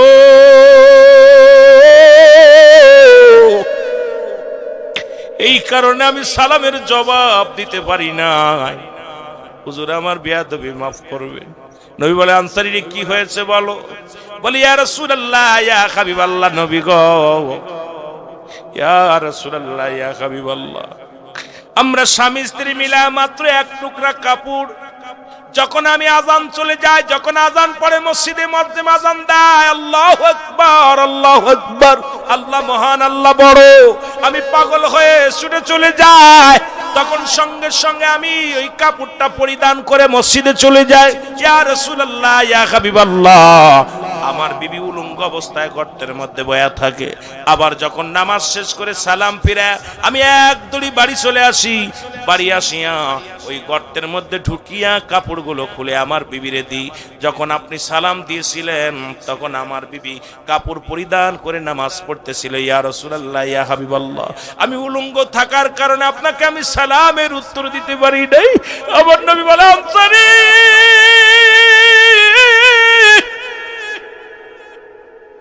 তুমি কি শুনাইলা? তুমি কি শুনাইলা? আনসারী বলে, নবী গো, আমাদের স্বামী স্ত্রী মিলে মাত্র একখানা কাপড়। ইয়া রাসূলুল্লাহ, ইয়া হাবিবাল্লাহ, আপনি ওয়াজ করেছিলেন যে ব্যক্তি 5 ওয়াক্ত সালাত, 5 ওয়াক্ত নামাজ সময় মতো ওয়াক্ত মতো আদায় করতে পারে, আমি নবী তার হাত ধরে জান্নাতে নিয়ে যাব। আমার বিবি আমার কাছে দাবি করে, নবী গো, আমি যেন 5 ওয়াক্ত সালাত সময় মতো আদায় করতে পারি। এই কারণে নবী গো, যখন সালাম ফিরায় দৌড়ায় বাড়ি চলে আসি। বাড়ি আসে এক কাপড়টা খুলে দিয়ে আমার বিবি নামাজে দাঁড়ায় যায়। আমার নবী ডাক দে, আনসারী, আয় আয় আয়, আমি নবী কথা দিলাম রে, আমি নবী কথা দিলাম, ইয়াউমাল কিয়ামতের ময়দানে তোদের স্বামী স্ত্রী দুজনকেই নিয়ে আমি নবী জান্নাতে যাব। জোরে বলেন মারহাবা। এর এক কাপড়ে দুজন নামাজ পড়েছে। এখন যদি আপনাদের এলাকার মধ্যে এমন কোন গরিব নাই, এমন কোন ফকির নাই যার এক টুকরা কাপড় আছে, কথা এখানে যারা বেনামাজি বলেন দি তাদের একখান কাপড় আছে, কথা কন না কেন? একখান কাপড় আছে, একখান কাপড় নাই, অথচ কাপড়গুলো উঠায় থইছেন। আর জুম্মার নামাজে যাও আসেন, ব্রাজিল আর্জেন্টিনার কাপড় পরে আসেন, ভালো পাঞ্জাবি গুলো উঠায় রাখেন, ভালো কাপড়গুলো গুছায় রাখেন। আরে কপাল পুরা মুসলমান শোন, সবচেয়ে বড় মেহমান হলো আমার আল্লাহ।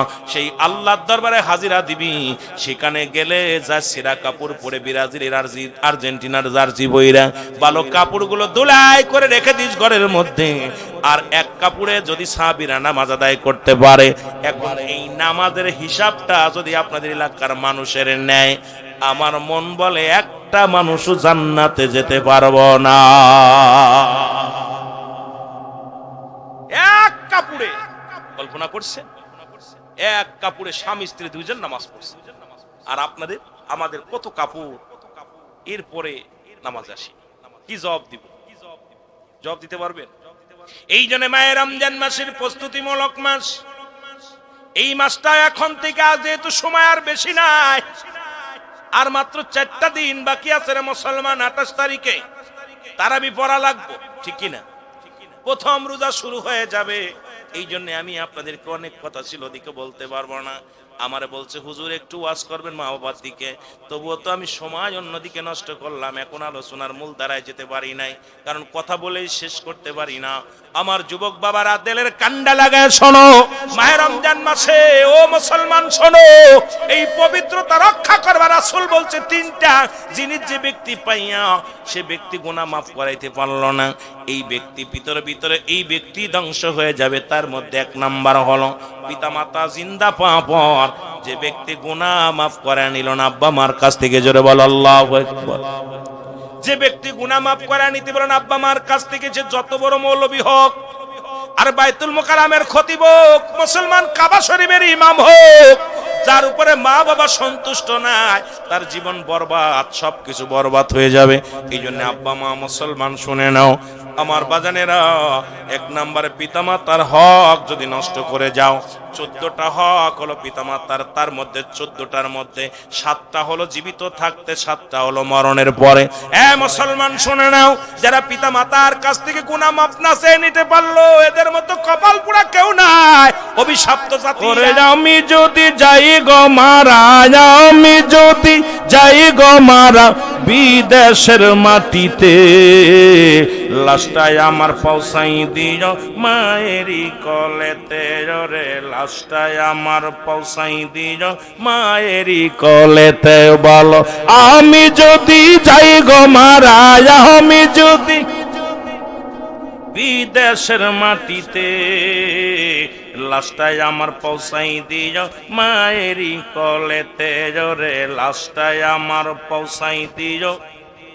একটু জোরে বলেন না, লাশটাই আমার পৌঁছাই দিও মায়েরই কলেতে, রে লাশটাই আমার। জন্মের পরে যে কলেতে রাখতো আমার মা, সেই কলেতে মাথা রেখে নিদ্রা যেতে চাই, আমি নিদ্রা যেতে চাই।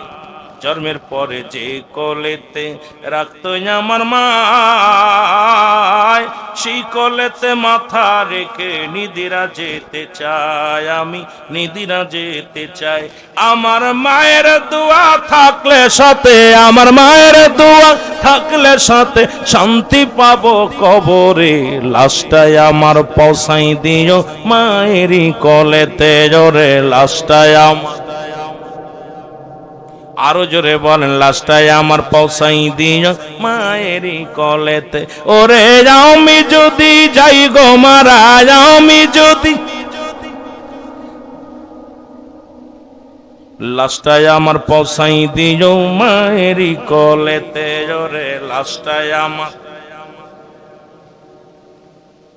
এই জগতে মায়ের মতো নাই কেউ আপন,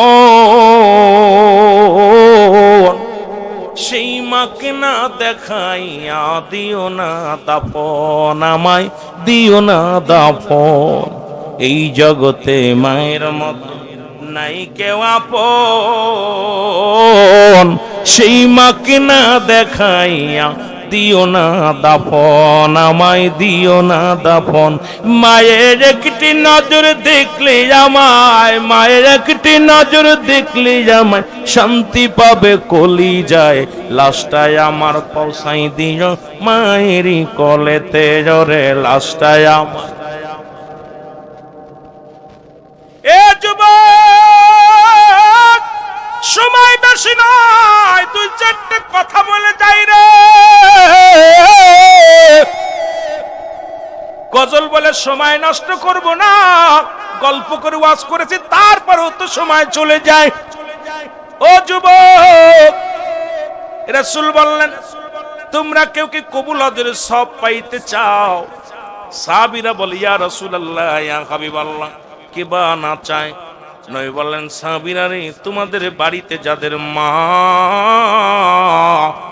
বাড়িতে যাদের বাবা জিন্দা আছে, সালাম দিবা, আসসালামু আলাইকুম মা, আসসালামু আলাইকুম বাবা। তোমার আমলনামায় একটা কবুল হজের সব লেখা হয়ে যাবে। জোরে জোরে চিল্লায়া বলা যাবে না মারহাবা? আর একটু জোরে বল আল্লাহু আকবার। এর নবীর সাহাবীরা চোখের পানি ছেড়ে কান্দে।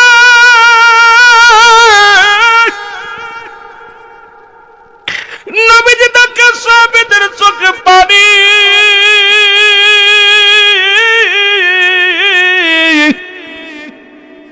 রাহমাতুল লিল আলামিন ডাকতে বলে, সাহাবীরা রে, তোমরা কেন কান্দো? সাহাবীরা বলে, ইয়া রাসূলুল্লাহ, ইয়া হাবিবাল্লাহ, নবী গো, এই আমলটা যদি আগে কদিন আগে জানতাম। আজ 10টা দিন আগে আমার মা দুনিয়া থেকে বিদায় হয়ে গেছে, 2 দিন আগে বাবা বিদায় হয়ে গেছে, 1 মাস আগে বাবা মারে হারাইছে। সাহাবীদের ভিতরে কেমন প্রতিযোগিতা ছিল, তারা আমল করবে কে কার চাইতে বেশি, এই প্রতিযোগিতা ছিল রে মুসলমান। এরে আমি তো নামাজের দিকে গিয়েছিলাম, কিন্তু শেষ করতে পারলাম না, কারণ এখান থেকে একটু বলতেছি শুধু বোঝানোর জন্য। বাবা, ও আমার যুবক বাবারা, শুনে নাও। সাহাবীরা বলে, নবী গো, এই আমলটা যদি আর কিছুদিন আগে পাইতাম, তাহলে আমাদের জীবন বড় ধন্য হয়ে যেত। আজকে ঘরে মা নাই, বাবা নাই। নবী বলেন, আমার তো আমিও এতিম, আমি নবীর মা বাবা কেউ নয়। আল্লাহ নবী ডাকতে বলে, সাহাবীরা রে, আমি যখন 6 মাস মায়ের গর্ভে, তখন আমার আব্বা জান ছিল বিদায়। যখন আমি 6 বছর বয়স, মা দুনিয়া থেকে বিদায়। 6 বছর 7 মাস যখন বয়স, দাদা আব্দুল মুত্তালিব এই দুনিয়া থেকে বিদায়। আমার মতো কেউ কি আসো এমন এতিম? আমার আল্লাহ ডাকতে বলে,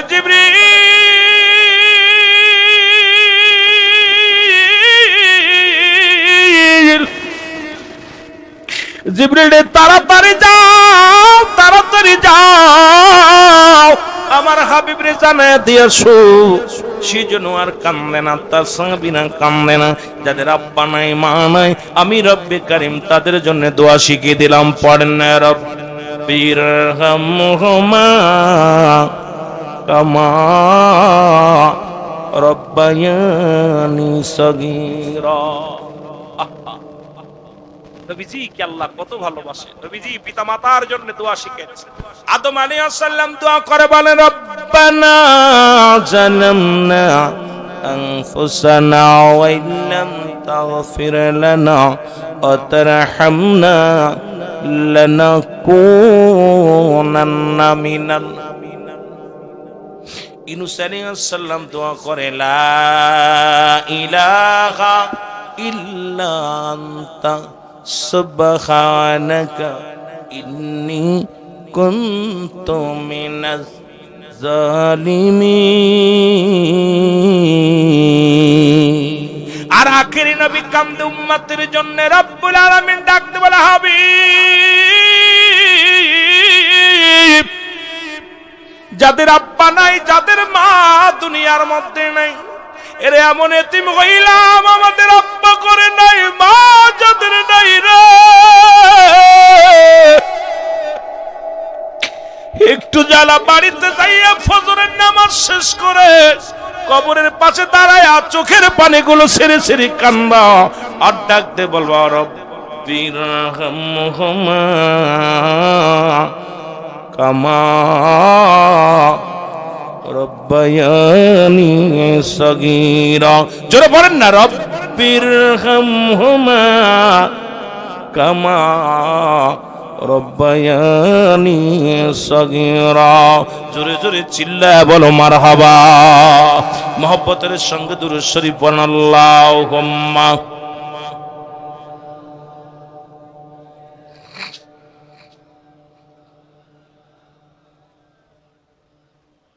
ওয়ালা আলি সাইয়্যিদিনা।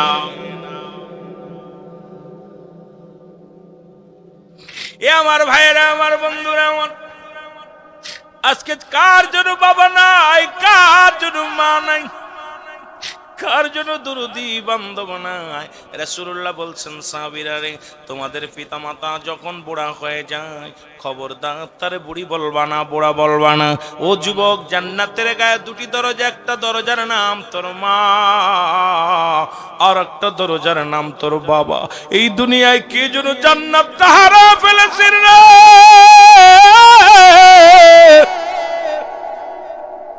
কে যেন জান্নাত হারায় ফেলেছি। দুনিয়ার মধ্যে এত বড় নিয়ামত কি জন্য হারায় ফেলেছি। রাসূলুল্লাহ তার মার প্রতি কত সম্মান ছিল, একটু বুঝাইতে যায় বলি বাবারে আমার। রাসূলুল্লাহর কদমে আসলেন নবীজির দুধ মা হালিমাতুস সাদিয়া। রাসূলুল্লাহ দেখলেন আসিয়া, রাসূলুল্লাহ দাঁড়াইলেন। আমার নবীজির কথাগুলো শোনেন বাবা, দিলের কান্ডা লাগায় শোনো। মা হালিমাতুস সাদিয়া রাসূলুল্লাহর উরতের পর ভর দিয়ে বসলেন। রাসূলুল্লাহ তার নিজের রুমাল মুবারক বিছাইয়া দিলেন, কানে কানে কি যেন কথা বললেন। এরপরে যখন আম্মা জান হালিমাতুস সাদিয়া যখন উঠে গেলেন, নবীজি দাঁড়ায়া দাঁড়ায়া চোখের পানি ছেড়ে কাঁদতে লাগলেন। যতক্ষণ পর্যন্ত আম্মা জান আড়াল না হলেন, ততক্ষণ পর্যন্ত রাসূলুল্লাহ দাঁড়ায়া রইলেন। এবার যখন আড়াল হয়ে গেলেন, নবীজি বসলেন।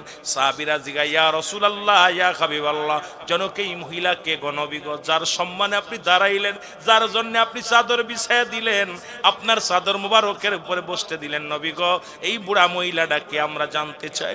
আমার নবী চোখের পানি ছেড়ে ডাকতে বলে, সাহাবীরা রে, ও আমার সাহাবীরা, তোমরা শোনো, এই মহিলা হলো আমার জনম দুঃখিনী দুধমা হালিমাতুস সাদিয়া। জোরে জোরে চিল্লা বলা যাবে না মারহাবা। রাসূলুল্লাহ তার দুধ মায়ের সঙ্গে কি সম্মান, আর সেই মাকে দইরা পিটায় ঘর থেকে বাইর করতেছে, সেই মাকে মেরে 3 টুকরা করে কেটে ফ্রিজের ভিতর রেখে দিছে। সেই মার সামনে মাকে হত্যা করে যুবক যখন নেটের মধ্যে যায়, পিরাই দেখি বাবাকে হত্যা করছে ছেলে, বাবাকে মেরে পিটাই ঘর থেকে বাইর করে দিচ্ছে। বৃদ্ধ আশ্রমে যাবেন, দেখবেন মা বাবার কান্না, ওই মুরব্বীদের কান্না দেখলে আপনি ঢাকা শহর বৃদ্ধ আশ্রমে গেলে চোখের পানি ধরে রাখতে পারবেন না। অনেক দামি ছেলেরা, অনেক বড় বড় অফিসার, তাদের বাবা মা বৃদ্ধ আশ্রমে কাঁদতেছে বয়া বয়া। এই কান্না দৃশ্য দেখলে আপনি সহ্য করতে পারবেন না, অথচ এই পিতা মাতা যে কত বড় নিয়ামত। আমার বাবারা, আপনারা শুনেছেন হযরত আবু হুরায়রা রাদিয়াল্লাহু তাআলা, এই ওয়াজটা আমাদের আল্লামা দেলোয়ার হোসেন সাইদি সাহেব করতেন। আমরা ছোট্টবেলা শুনেছি, উনি হুজুরের ওয়াজটা শুনে মানুষ পিতা মাতার ওয়াজ করতে যায়, যে আবু হুরায়রা রাদিয়াল্লাহু তাআলা কাঁদতেছে। আমার নবীজি বলতেছে, আবু হুরায়রা তুমি কাঁদো কেন? বলতেছে, হুজুর মা মারছে। কে মারছে? আপনার ওয়াজটা আমার কাছে এখনো ভিতরে কাট করে আমার ভিতরে লাগা যায় কেন জানো। কথাটা শুনতে গেলে আবু হুরায়রা বলছে, হুজুর মা মারছে। নবীজি বলতেছে, আবু হুরায়রা তোমার মা তোমাকে মারছে। নবীজি কখনো ধমক দিয়ে কথা বলতেন না, কিন্তু ওদিন ধমক দিছে আবু হুরায়রারে। আল্লাহ নবীজি সাহাবী, আল্লাহ নবীর সাহাবী হযরত আনাস রাদিয়াল্লাহু তাআলা বলে, আল্লাহর কসম আমি 10টা বছর রাসূলের দরবারে খেদমত করেছি। কয় বছর? জোরে বলেন, কয় বছর? ভাই ওয়াজ করতে গেলে যে কত দিক বাড়ায় যায় ভাই বলতে পারি না, শেষ করতে পারি না, কারণ কথা শুধু আনুষঙ্গিক বাইরে যায়। আর এইগুলো বুঝাইতে গেলে পল্লী এলাকায় বেশি কষ্ট হয়। আপনাদেরকে নিয়ে কথা বলতে গেলে চারিদিকে এখানে 12 রকম মানুষ আছেন।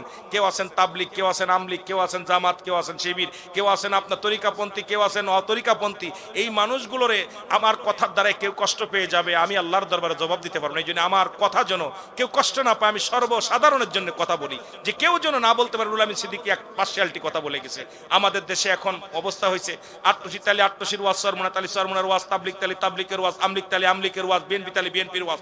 এই ওয়াজ আমার দ্বারা সম্ভব না, আমি কখনো পক্ষান্তরে করে আলোচনা করতে পারি না, আর এটা সম্ভব না, আমি সর্বজননীর জন্য আলোচনা করি, যদি হেদায়েতের মালিক আল্লাহ। এই জন্য বাবারা, আবু হুরায়রা বলতেছে, যেটা বলতেছিলাম, রাসূল পাক সাল্লাল্লাহু আলাইহি ওয়াসাল্লাম বলতে, আবু হুরায়রা হযরত আনাস রাদিয়াল্লাহু তাআলা বলতেছে, আমি 10 বছর রাসূলের খেদমতে ছিলাম। নবীজি পানি, গরম পানি চাইলে ঠান্ডা পানি দিতাম, জুতা চাইলে স্যান্ডেল দিতাম, বিছনা উঠাইতে করলে বাড়ি দিতাম, নবীজি যেটা বলতো তার বিপরীত করতাম। আল্লাহর কসম, আমার নবীজি কোনোদিন আমাকে ধমক দিয়ে কথা বলে নাই। সুবহানাল্লাহ বলেন না? দেখছেন রাসূলের আদর্শ। আর আমরা আমাদের বাবারে বাবা, আমাদের কর্মচারীগুলোর জুতা দিয়ে পিটাই, আমার বাড়ির কাজের মানুষকে পিটায় খেদাইতেছি। দেখি পিরাই কাজের মহিলা, আমার ঢাকা শহরে কাজের মহিলাকে খুন্তি পুরায় দাগ দিতেছে, উপর থেকে ফেলে দিতেছে। কত মানুষ ওর সহায়, আপনার বাড়ি কাজ করে ঠিক মতো টাকা দেন না, শ্রম পারিশ্রমিক দেন না। আরে ভাই, রাসূল পাক সাল্লাল্লাহু আলাইহি সাল্লাম যে আদর্শ যদি আপনার ভিতরে না থাকে, কিসের মুসলমান আপনি? রাসূল পাক সাল্লাল্লাহু আলাইহি সাল্লাম, হযরত আনাস রাদিয়াল্লাহু তাআলা, আমার নবীজি আল্লাহর কসম এত ভুল করেছি, নবীজি জীবনে কোনোদিন আমাকে ধমক দিয়ে কথা বলে নাই। জোরে বলেন না মারহাবা। আর আমাদের এত মেজাজ খারাপ হয় কই থেকে? কথা বলতে গেলেই ধমক দিই, কথা বলতে গেলেই রাগ হয়ে যায়, শরীরের ভিতরে এত গরম আসে কোথা থেকে? আমার নবীর আদর্শ থাকার দরকার আছে কিনা বাবা? জোরে বলেন আছে কিনা? আল্লাহর নবী বলেন, আবু হুরায়রা, তোমার মা তোমাকে মারছে, তুমি কি আমার কাছে নালিশ দাও? দেখছি, আমার কাছে কি নালিশ দাও? দিলরুল হাসান সাইদির, আল্লামা দিলরুল হাসান সাইদির ওয়াজটা দেখবেন, এই ওয়াজটা ঠিক এমন সুন্দরভাবে কথাগুলো বলছে, প্রাণটা কেড়ে নেয়। আবু হুরায়রা, ঠিক তোমার মা তোমাকে মারছে, আমার কাছে নালিশ দাও। ইয়া রাসূলুল্লাহ, ইয়া হাবিবাল্লাহ, আল্লাহর কসম আমি আপনার কাছে নালিশ দিতেছি। সুবহানাল্লাহ বলেন না? হুজুর বলছে, হুজুর মনে করছে আমার কাছে নালিশ দিতেছে। রাসূল সাল্লাল্লাহু আলাইহি ওয়াসাল্লাম বলছে, আবু হুরায়রা কি বলতে চাও? হুজুর, আমি চাইতেছি আপনার কদমে আসা পর আমার মা আমাকে মারছে, আমি চাই আপনি আমার মায়ের জন্য দোয়া করেন। আমার বিশ্বাস, আমার নবী দোয়া করলে আমার মা কালেমা পড়বে। জোরে বলেন না সুবহানাল্লাহ? আর একটু জোরে বলেন না? রাসূলুল্লাহ দোয়া করছে, রাসূলুল্লাহ হাত উঠাইছে, হাত উঠাই যখন আবু হুরায়রা এত জোরে দোয়া শুরু করছে, সাহাবীরা আবু হুরায়রা দৌড়াও কেন, পিছন থেকে জামা টান দিয়ে জামা ছিঁড়ে গেছে। আবু হুরায়রা দৌড়াইতেছে। আমার তো চা খাওয়ার কথা মনে, হুজুর বারবার চা দিতেছে, অনেক মহব্বত করে, বারবার দিচ্ছে আমার সহযোগিতা, কিন্তু আমার ওদিকে খেয়াল নাই। কেন চিন্তা করছে যদি গজল গাইতে যাই ওয়াজ নষ্ট হবে, চা খাইতে গেলে ওয়াজ কম করবো, কারণ সময় আপনাদের কষ্ট দিব, যত সময় পারি যত কথা বলে যেতে পারি। কারণ আমাকে আনছেন দুইটা কথা শোনার জন্য, আমি আয়া চা খাইলাম আর গান মান তারে নারে কইরা সময় কাটা দিয়ে গেলাম, হিসাব দেওয়া লাগবে আল্লাহর কাছে। এই বিপদে থাকি, ভয়ে থাকি ভাই। তো বিশেষ করে আবু হুরায়রা, হুজুর আমার দোয়া করেন। রাসূলুল্লাহ দোয়া শুরু করছে, আবু হুরায়রা দৌড়াইতেছে, যাক মা কয়ে ডাক আবু হুরায়রা, পিছন থেকে আবু হুরায়রা ডাক মা, ভিতর থেকে আওয়াজ পরিবর্তন হয়ে গেছে, বাবা আমি ভুল করেছি, কারণ তুই তো অন্যায় জায়গা যাস নাই, রাহমাতাল লিল আলামিনের কদমে গেছিস, আমারই ভুল হয়েছে, বাবা আমাকে নিয়ে চল, যে কদমে গেছিস বাবা আমাকে নিয়ে চল, দাঁড়ায় আমি গোসল করে আসি। আবু হুরায়রার মা গোসল করলেন, পবিত্র হলেন, এরপর রাসূলুল্লাহর কদমে আসলেন। জোরে বলেন না সুবহানাল্লাহ? আরো জোরে বলেন, আরো জোরে বলেন। আমার দয়াল নবী বিহনে আপন বলতে কেহ নাই জগতে। যিনি দাওয়াতে শোনার বলছেন গজলটা গায়েন, বলেন আমার দয়াল নবী বিহনে আপন বলতে কেহ নাই জগতে, আমার আপন বলতে ও নবী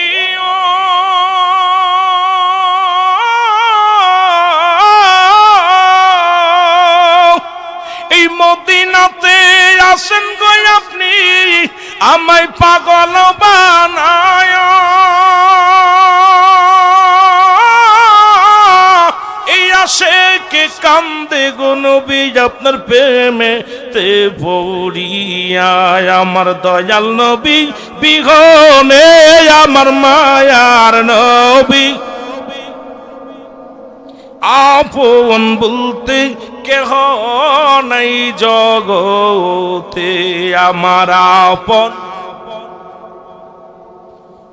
ওমা আরসালনাকা ইল্লা রাহমাতাল লিল আলামিন।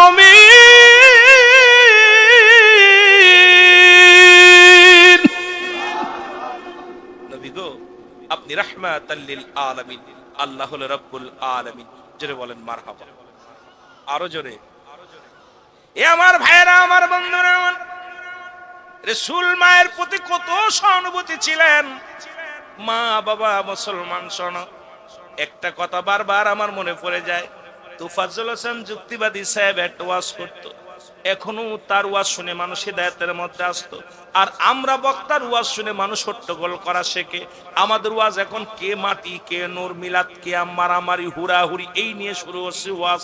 কিন্তু আগের যুগের বক্তারা এত জ্ঞানী ছিল না, তবে তাদের ওয়াজে তাসির ছিল। বেনামাজি নামাজি হতো, মুসলমান ঘুষখোর সুদখোর গুলো ইমানদার হতো, খারাপ মানুষগুলো ভালো হতো, পিতা মাতার নাফরমানি সন্তানগুলো আল্লাহমুখী হতো। জোরে বলেন ঠিক কিনা? এর মা বাবার কথা মতো যেজন চলে না, বলো মা বাবার কথা মতো আল্লাহ নবীজির দয়া তার পাবে না। বাইরে আল্লাহ নবীজির দয়া, মা বাবা তোর অতি আপন, তাদেরকে করো যতন। মা বাবা তোর অতি আপন, তাদেরকে করো যতন। মার কলিজায় দুঃখ দিলে আল্লাহ সহে না, বলো বাবার মনে কষ্ট দিলে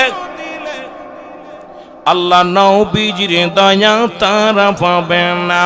বাইরে আল্লাহ নবীজির দয়া, মা বাবার কথা মতো যেজন চলে না, বলো মা বাবার আল্লাহ নবীজির দয়া তারা পাবে না। বাইরে আল্লাহ এই যে গজলটা এখনো আকাশে বাতাসে বাসে না ভাই, লোকটা চলে গেছে, কিন্তু ওনার গজলটা আমার বারবার। কত মানুষ মার পাগলেরা মার প্রতি সহানুভূতি হয়েছে। অনেক যুবক, এ আমার ভাইয়েরা, আমার বন্ধুরা, আমার নবীর সাহাবী হযরত আলকামা রাদিয়াল্লাহু তাআলা আনহু মৃত্যু শয্যায় সজ্জিত। সাহাবীরা এসে বলে, ইয়া রাসূলুল্লাহ, ইয়া হাবিবাল্লাহ, আপনার আলকামা তো মৃত্যু শয্যায় সজ্জিত। আর আমার দেশের লোক কয় মৃত্যুর সাথে পাঞ্জা লড়ে। কত বড় বিয়াদ! মৃত্যুর সাথে আজরাইল আত্মার লগে মারামারি, মৃত্যু শয্যায় সজ্জিত, ঠিক কি না? আলকামার জবান দিয়ে কালেমা বাইর হয় না রে। রাহমাতুল লিল আলামিনের কাছে খবর আসলো, নবী বলেন, সাহাবীরা রে, দেরি করো না, তাড়াতাড়ি যাও। আমার আলকামার চারিপাশে দাঁড়ায়া দোয়া করো, কোরআন শরীফ তেলাওয়াত করো, বেশি বেশি করে কালেমা পড়ো, দোয়া দুরূদ পড়ো। মারহাবা বলেন। ও সাহাবীরা, এই জন্য মানুষ যখন মৃত্যু শয্যায় সজ্জিত হয়, খবরদার তার চারিপাশে বাজে কথা বলবেন না, গল্প করবেন না, কোনো গান বাজনা বাজাবেন না। পাশে বয়া বয়া কোরআন তেলাওয়াত করবেন, উচ্চ স্বরে কালেমা পড়বেন, উচ্চ স্বরে দুরূদ পড়বেন। যদি কপালে যদি একবার কালেমা জুটে যায়, একবার যদি তওবা জুটে যায়, ওর কপালটা বড় ধন্য হয়ে যাবে রে যুবক। এই জন্য মৃত্যু শয্যায় যখন মানুষ চলে যায়, খবরদার তার পাশে দাঁড়ায় কানবেন না, তার পাশে বয়া বয়া কানবেন না, তার পাশে দাঁড়ায় কোনো বাজে গল্প করবেন না, দুনিয়াবি গল্প করবেন না। বেশি বেশি কোরআনের আয়াত, বেশি বেশি সূরা কেরাত, বেশি বেশি দুরূদ, বেশি বেশি তওবা করবেন। জোরে বলেন আল্লাহু আকবার। এ যুবক, রাসূলের সাহাবীরা দোয়া করে রে, তবু আলকামার জবান দিয়ে কালেমা বাইর হয় না, মৃত্যুটাও সহজ হয় না। রাসূলুল্লাহর কাছে চলে আসছেন সাহাবীরা, ইয়া রাসূলুল্লাহ, ইয়া হাবিবাল্লাহ, নবী গো, আপনার আলকামা তো মৃত্যু হয় না, কালেমাও পড়তে পারে না নবী গো। আমার নবী হাত উঠায় দিলেন আল্লাহ, আল্লাহ তুমি আমার আলকামারে মাফ করে দাও, আমার আলকামার জবান দিয়ে কালেমা বাইর করে দাও। আমার আল্লাহ ডাক দিয়ে কয়, জিবরিল তাড়াতাড়ি যাও, আমার হাবিবরে বলো হাত নামাই নিতে। আমি আজকে আমার নবীর দোয়া কবুল করতে পারবো না, কারণ এখনো দুনিয়ার মধ্যে আলকামার মা জিন্দা। জোরে জোরে চিল্লায় বলা যাবে না মারহাবা। জানিয়েন কিন্তু রাসূলুল্লাহরে ফিরাই দিতেছে আল্লাহ। হাবিব হাতটা নামাই নেন, কারণ ওর মা এখনো জিন্দা আছে। আল্লাহু আকবার, আল্লাহু আকবার। রাসূলুল্লাহ চলে গেলেন। মুসলমান শোনো, আলকামার বাড়িতে চলে গেলেন। সালাম দা, আসসালামু আলাইকুম ইয়া আলাল বাইত। ওয়ালাইকুম আসসালাম। নবী ডাকতে কয় মা, মা গো।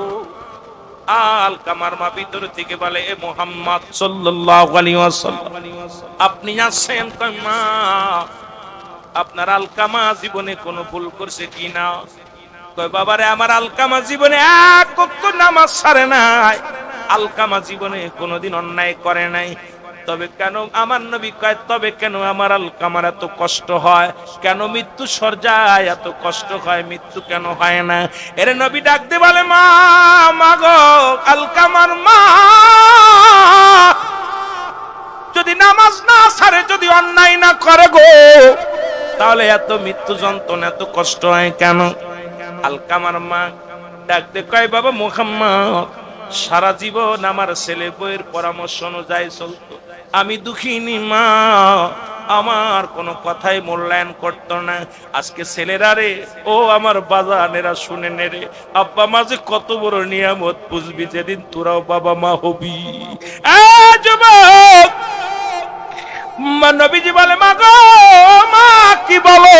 কয় বাবা মুহাম্মদ, সারা জীবন আমি কোনো কথা বললে কথাকে মূল্যায়ন করতো না, ওর বোর পরামর্শ অনুযায়ী চলতো, বোর কথা মতো চলতো। এই কারণে আমি দুঃখিনী মা, ওর পরে রাজি না, এই জন্যে আমি ওর পরে খুশি না। আলকামার মা বলা পরে নবীজি বলে মা করে মাফ করে দাও। আলকামার জবান দিয়ে কালেমা বাইর হয়ে যাক, মৃত্যু সজ্জায় আছে, কত কষ্ট করে।